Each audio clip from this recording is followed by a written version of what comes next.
is a grave for purple mountain majesties. When, in the course of human events, it becomes necessary for one people to dissolve the political bands which have connected them with another, and to assume among the powers of the earth the separate and equal station to which the laws of nature and of nature's God entitle them. A decent respect to the opinions of mankind requires that they should declare the causes which impel them to the separation. We hold these truths to be self-evident, that all men are created equal, that they are endowed by their Creator with certain unalienable rights, that among these are life, liberty, and the pursuit of happiness. That to secure these rights, governments are instituted among men, deriving their just powers from the consent of the governed. That whenever any form of government becomes destructive of these ends, it is the right of the people to alter or to abolish it and to institute new government. Laying its foundation on such principles and organizing its powers in such form as to them shall seem most likely to affect their safety and happiness.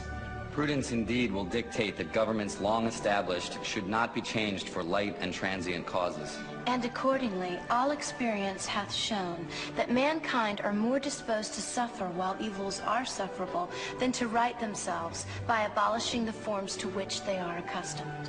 But when a long train of abuses and usurpations, pursuing invariably the same object, evinces a design to reduce them under absolute despotism, it is their right, it is their duty to throw off such government and to provide new guards for their future security. Such has been the patient sufferance of these colonies, and such is now the necessity which constrains them to alter their former systems of government. The history of the present King of Great Britain is a history of repeated injuries and usurpations, all having in direct object the establishment of an absolute tyranny over these states. To prove this, let facts be submitted to a candid world. He has refused his assent to laws the most wholesome and necessary for the public good. He has forbidden his governors to pass laws of immediate and pressing importance unless suspended in their operation till his assent should be obtained. And when so suspended, he has utterly neglected to attend to them. He has refused to pass other laws for the accommodation of large districts of people unless those people would relinquish the right of representation in the legislature, a right inestimable to them and formidable only to tyrants. He has called together legislative bodies at places unusual, uncomfortable, and distant from the depository of their public records for the sole purpose of fatiguing them into compliance with his measures. He has dissolved representative houses repeatedly for opposing with manly firmness his invasions on the rights of the people. He has refused for a long time after such dissolutions to cause others to be elected, whereby the legislative powers, incapable of annihilation, have returned to the people at large for their exercise, the state remaining in the meantime exposed to all the dangers of invasion from without and convulsions within. He has endeavored to prevent the population of these states, for that purpose obstructing the laws for naturalization of foreigners, refusing to pass others to encourage their migrations hither, and raising the conditions of new appropriations of lands. He has obstructed the administration of justice by refusing his assent to laws for establishing judiciary powers. He has made judges dependent on his will alone for the tenure of their offices and the amount and payment of their salaries. He has erected a multitude of new offices and sent hither swarms of officers to harass our people and eat out their substance. He has kept among us in times of peace standing armies without the consent of our legislatures. He has affected to render the military independent of and superior to the civil power. He has combined with others to subject us to a jurisdiction foreign to our Constitution and unacknowledged by our laws, giving his assent to their acts of pretended legislation. For quartering large bodies of armed troops among us. For protecting them by a mock trial from punishment for any murders which they should commit on the inhabitants of these states. For cutting off our trade with all parts of the world. For imposing taxes on us without our consent. For depriving us in many cases of the benefits of trial by jury. For transporting us beyond seas to be tried for pretended offenses. For abolishing the free system of English laws in a neighboring province, establishing therein an arbitrary government, and enlarging its boundaries so as to render it at once an example and fit instrument for introducing the same absolute rule into these colonies. For taking away our charters, abolishing our most valuable laws, and altering fundamentally the forms of our governments. For suspending our own legislatures and declaring themselves invested with power to legislate for us in all cases whatsoever.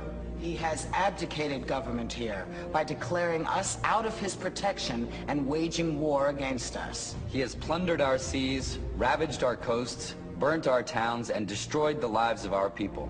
He is, at this time, transporting large armies of foreign mercenaries to complete the works of death, desolation, and tyranny, already begun with circumstances of cruelty and perfidy, scarcely paralleled in the most barbarous ages, and totally unworthy of the head of a civilized nation. He has constrained our fellow citizens taken captive on the high seas to bear arms against their country, to become the executioners of their friends and brethren, or to fall themselves by their hands. He has excited domestic insurrections amongst us, and has endeavored to bring on the inhabitants of our frontiers, the merciless Indian savages whose known rule of warfare is an undistinguished destruction of all ages, sexes, and conditions. In every stage of these oppressions, we have petitioned for redress in the most humble terms.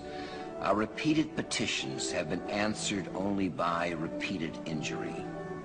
A prince whose character is thus marked by every act which may define a tyrant is unfit to be the ruler of a free people.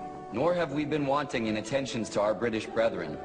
We have warned them from time to time of attempts by their legislature to extend an unwarrantable jurisdiction over us. We have reminded them of the circumstances of our immigration and settlement here. We have appealed to their native justice and magnanimity. And we have conjured them by the ties of our common kindred to disavow these usurpations which would inevitably interrupt our connections and correspondence. They, too, have been deaf to the voice of justice and of consanguinity. We must, therefore, acquiesce in the necessity which denounces our separation and hold them, as we hold the rest of mankind, enemies in war, in peace, friends. We, therefore, the representatives of the United States of America, in General Congress assembled, appealing to the Supreme Judge of the world for the rectitude of our intentions, do, in the name and by authority of the good people of these colonies, solemnly publish and declare that these united colonies are, and of right, ought to be free and independent states. That they are absolved from all allegiance to the British Crown. And that all political connection between them and the state of Great Britain is and ought to be totally dissolved. And that as free and independent states, they have full power to levy war, conclude peace, contract alliances, establish commerce, and to do all other acts and things which independent states may of right do. And for the support of this declaration, with a firm reliance on the protection of divine providence, we mutually pledge to each other our lives, our fortunes, and our sacred honor.